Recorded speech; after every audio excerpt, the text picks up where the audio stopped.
कि नहीं यार पढ़ाई करने की इच्छा नहीं हो रही है, थोड़ी देर रेस्ट कर लेते हैं। लेकिन जस्ट रिमेंबर वन, किसी से करो ना करो, लेकिन खुद से बहुत प्यार करो। How many hours did you study to crack DMR? Okay, मेरा एक रूटीन था पूरा, और जिसमें उठती थी, फिर मैं टेस्ट देती थी, फिर मैं एमसीक्यू सॉल्व करती थी, फिर उसके बाद थ्योरी, फिर से टेस्ट, एमसीक्यू। तो पहले तो वो है जिन्होंने पढ़ाई करी है, लाइक सच में पढ़ाई करी है सीरियसली, और दूसरे वो है जो सिर्फ एग्जाम देने के लिए। 80-20 बद्दल काय विचार आहे तुमचा as a female nurse? Hello everyone, my name is Vaibhavi and I'm so happy today. And why should I not be happy today? Because this is my first YouTube video. So कुछ दिनों पहले मैंने Instagram पे एक story डाली थी, वो वाली आस्क मी समथिंग वाली, और इतने सारे लोगों ने इतने सारे क्वेश्चंस पूछे। उसमें से 90% ऑफ क्वेश्चंस थे डीएमआर के बारे में, नर्सिंग प्रिपरेशन, नर्सिंग एग्जाम्स के बारे में, और I was not able to answer all of them on YouTube stories. So I decided to take this opportunity to turn this thing into an opportunity and make this as an YouTube video. और फिर मैंने उन questions में से कुछ important questions अलग किए, choose किए, जिसपे मुझे लगता है कि बातचीत हो सकती है। और मैंने उसकी एक लिस्ट भी बनाई है, मतलब लिस्ट बनाई है मैंने उसकी मेरे आईपैड पे, और I am gonna answer you this one by one. So let's get started. So first question is, ma'am डीएमआरचा पेपर मराठीमध्ये येते इंग्लिशमध्ये? डीएमआरचा पेपर मराठी आणि इंग्लिश दोन्हीमध्ये येते. How to deal with the days when you don't want to study? Okay, so I guess this is a very common problem in students, that कभी कभी ऐसा लगता है कि नहीं यार पढ़ाई करने की इच्छा नहीं हो रही है, थोड़ी देर रेस्ट कर लेते हैं. लेकिन just remember one thing, if you are giving a competitive exam, so हमेशा ध्यान रखना कि आपके कॉम्पिटिटर्स नहीं रुकने वाले. And if you are resting, अगर आपने थोड़ा टाइम पास कर लिया, 1 घंटा भी अगर आपने टाइम पास कर लिया ना, तो ये सोचना कि आप आपके कॉम्पिटिटर्स से 500 या 5000 रैंक पीछे ऑलरेडी चले. Please take bed for your room. ये क्या बात होगी भाई, मतलब ऐसे तुम गरीब को ऐसे कैसे बोल सकते हो? मतलब क्या बोल रही है मेरे बेड पे? मैं सो सकती हूँ उसमें? ऐसे किसी गरीब को ऐसे नहीं बोला जाता है. मतलब भाई मत बोलो यार, मत बोलो. Next question, were you working at the time of DMR preparation? No, I was not working. मतलब देखो, मेरा ग्रेजुएशन आई कंप्लीटेड इन 2020. उसके बाद I work like for 6 months in a private hospital. उसके बाद I worked for 1 year in a government hospital in contractual basis. और उसके बाद I left that job. और फिर when I was like full fledged, when I was preparing for exam, तो तभी मैं मैं जॉब नहीं कर रही थी, मैं घर पे थी. How many marks to qualify DMAR? The qualifying marks for DMAR is 90 out of 200. And qualifying marks और सिलेक्शन वाले मार्क्स, मतलब जिसको हम कट ऑफ बोलते हैं, उसमें डिफरेंस होता है. मुझे लगता है बहुत सारे लोगों को ऐसा लगता है कि क्वालिफाइंग मार्क्स और जो कट ऑफ है वो एक ही है, लेकिन नहीं, ऐसा नहीं है. वो कैटेगरी वाइज अलग होता है कट ऑफ. और एक और चीज़ मैं आपको बताऊंगी कि पिछले बार जो एग्ज़ाम हुई थी हमारे वक्त 2023 में, तब जो कट ऑफ था, ये चीज़ मैंने मेरे इंस्टाग्राम के रील पे भी बताई थी. मैं एक और बार आपको बताऊंगी कि तब का जो कट ऑफ था और अभी अगर एग्जाम होगी तो जो कट ऑफ आएगा वो उसमें बहुत डिफरेंस रहने वाला है, क्योंकि अभी people are more aware of that. So work more hard for it. If you become celebrity और influencer, what will you tell the audience? Okay, so if I become one someday, that I think maybe if I become तो I'll tell you कि किसी से करो ना करो, लेकिन खुद से बहुत प्यार करो. अंधा प्यार करो. अगर लोगों को लगता है आपका confidence over confidence, then let it be confident. बस इतनी चीज़ पता नहीं मुझे, मतलब I am not a very that person कि मैं आपको बहुत ज्ञान दे सकूँ. How many hours did you study to crack DMR? Okay, I have a very interesting answer to this question. तो मेरे पापा ना टीचर है, ठीक है. और अगर आपके पापा टीचर है, या फिर अगर आपके फैमिली में से कोई टीचर है, तो आपको पता है कि वो लोग बहुत स्ट्रिक्ट होते हैं पढ़ाई को लेके, ठीक है. तो मेरे पापा भी बहुत स्ट्रिक्ट है. तो बचपन से लेके मतलब भाई पढ़ाई करो. फिर लेकिन जब भी मैं डीएमआर के लिए प्रिपेयर कर रही थी, तो एक दिन ऐसा कि मैं बैठी थी और कुछ टेस्ट सॉल्व कर रही थी, कुछ कर रही थी, और मेरे पापा मेरे रूम में है, और ही सेड टू मी के थोड़ा बाहर पण फिरत जा.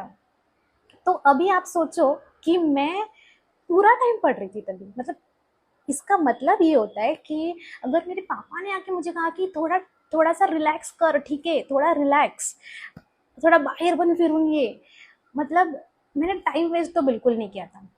मेरा एक रूटीन था पूरा, और जिसमें उठती थी, फिर मैं टेस्ट देती थी, फिर मैं एमसीक्यू सॉल्व करती थी, फिर उसके बाद थ्योरी, फिर से टेस्ट, एमसीक्यूज, फिर नहाना सोना, ऑल द एसेंशियल थिंग्स, फिर सो जाओ. Pros and cons of a government job as per your personal experience. Okay, government job में प्रोज तो बहुत सारे हैं, कॉन्स कम है, प्रोज बहुत सारे हैं। Let's start with the pros. So सबसे पहली बात, समाज में इज्जत मिल जाती है, बिकॉज इंडिया में दे value government job so much. दूसरी बात, फाइनेंशियल स्टेबिलिटी मिल जाती है। और तीसरी बात, इफ़ आई लाइक, अगर मैं नर्सिंग फील्ड को लेके, मतलब स्पेसिफिक अगर मैं नर्सिंग के बारे में बोलती हूँ, तो इंडिया में ना जो गवर्नमेंट जॉब वाली नर्सेस है और जो प्राइवेट जो हॉस्पिटल्स है, तो बहुत डिफरेंस है। मतलब वर्क आवर्स में डिफरेंस है, वर्कलोड में डिफरेंस है, और सैलरी में भी बहुत ज़्यादा डिफरेंस है, इफ़ यू नो। तो ये प्रोज है बहुत सारे government job. And now the cons. Cons में क्या बताऊँ, मतलब ऐसे कोई डिसएडवांटेज है तो नहीं गवर्नमेंट जॉब के, बट मेरे साथ अगर आपने पर्सनल एक्सपीरियंस पूछा है तो मैं आपको बताऊंगी कि क्या हुआ था ना, कि जब मेरा सिलेक्शन हुआ था, मेरा जब ऑर्डर लेटर आया था, दिसंबर में आया था, मेरा दिसंबर में मैंने ज्वाइनिंग की थी, और तभी ना उसके पहले आई वॉज डूइंग एमएससी। तो एमएससी का मेरा फर्स्ट ईयर हो गया था, सेकेंड ईयर की जनवरी में एग्जाम थी, और दिसंबर में I had to join this hospital. So वो मेरा एमएससी चला गया, मतलब इट्स गॉन। अब मैं वो नहीं कर सकती, बिकॉज गवर्नमेंट जॉब में ऐसा रूल है कि you can not study somewhere else when you are in a government job. मतलब आप इन सर्विस ही एजुकेशन ले सकते हो, वो भी आई गेस 5 साल आपको सर्विस करनी पड़ती है, गवर्नमेंट जॉब करनी पड़ती है, उसके बाद ही आप पीजी या किसी और चीज़ के लिए अप्लाई कर सकते हो। तो I think that is the only cons that मैंने फेस किया है। In childhood what were your aims? Okay, in childhood, तो एकदम जब मैं बहुत छोटी थी ना, तभी, if you are asking like career wise मैं बताती हूँ। तो मैं बहुत छोटी थी, तो तभी तो अपने को ज़्यादा प्रोफेशन पता नहीं थे। तो मेरे पापा टीचर थे, तो मुझे ऐसा लगता था मुझे भी टीचर ही बनना है। फिर मैं थोड़ी और बड़ी हो गई, फिर आई वॉज कन्फ्यूज, मेरे को फिर कभी कभी मुझे इंजीनियर भी बनना था, लाइक स्कूल में। फिर उसके बाद ना, I remember when I was in 10th standard, मुझे किसी ने पूछा था कि तुम्हें बड़े होके क्या बनना है। And if you know that I am into books, मुझे पढ़ना पसंद है, आई लाइक रीडिंग। तो मुझे किसी ने पूछा था, 10th स्टैंडर्ड में मैं थी, कि तुम्हें बड़े होके क्या बनना है, and I said I want to become a writer. तभी ना उन्होंने मुझे सीरियसली ही नहीं लिया, मतलब ये क्या बात होगी भाई, सीरियसली नहीं लिया गया था मुझे। अब पता नहीं, देखते हैं। Before 1 day of exam what to do. Okay, so you know, ये जो क्वेश्चन का आंसर है वो डिफर करता है पर्सन टू पर्सन। मतलब there may be like 2 types of people who are giving exams. तो पहले तो वो है जिन्होंने पढ़ाई करी है, लाइक सच में पढ़ाई करी है सीरियसली, और दूसरे वो है जो सिर्फ एग्जाम देने के लिए आए हैं बस।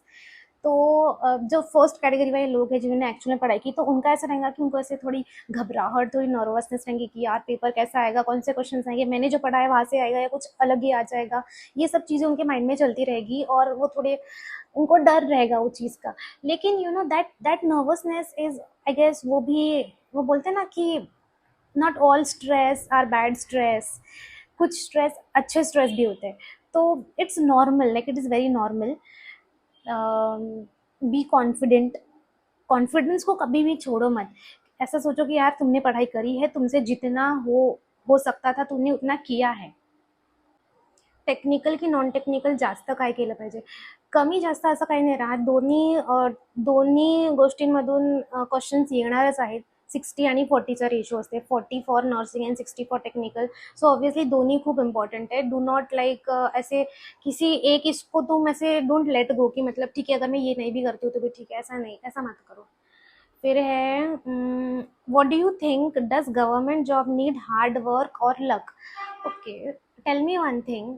इफ आई से लक, अगर मैंने कहा कि गवर्नमेंट जॉब के लिए लक ज़्यादा इंपॉर्टेंट है, तो तुम गुड लक कहाँ से लाओगे? मतलब तुम ऐसा क्या करोगे जिससे तुम्हारा लक ठीक हो जाए? ऐसा तुम कुछ भी नहीं कर सकते। So the only option you have is कि तुमको हार्ड वर्क ही करना है guys. I go with hard work. 80-20 बद्दल काय विचार आहे तुमचा as a female nurse? Okay, हा थोडा कॉन्ट्रोवर्शियल टॉपिक आहे, but I am very clear about this की मला, मैं सिर्फ हाँ या ना में जवाब दूंगी।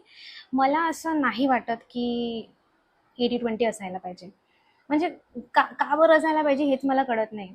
80-20 का बरं? म्हणजे जस्ट बिकॉज की कॉलेजमध्ये असताना कमी बॉईज असतात नर्सिंग, म्हणजे स्टुडंट्स फेस, मी काय म्हणताय म्हणजे कॉलेजमध्ये कमी बॉईज ॲडमिशन घेतात नर्सिंग प्रोफेशनमध्ये, तर याचा अर्थ हे नाही ना की म्हणजे तुम्ही जॉबमध्ये पण असं 80-20 करून टाका। माझ्याकडे असे खूप स्पेसिफिक रिझन्स नाही आहेत, बट मला नाही वाटत की 80-20 असायला पाहिजे। या, हार्ड वर्क या स्मार्ट वर्क? ओके, मैं जब कॉलेज में थी ना तो हमारा ना एक डिबेट भी हुआ था ये टॉपिक को लेके, हार्ड वर्क स्मार्ट वर्क को लेके।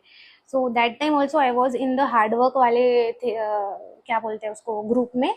और अभी भी आई बिलीव, मतलब ऐसा नहीं है कि स्मार्ट वर्क से कुछ नहीं होता है, दोनों टाइप के जो वर्क है, हार्ड और स्मार्ट, वो अपने अपने जगह पे ठीक होते हैं।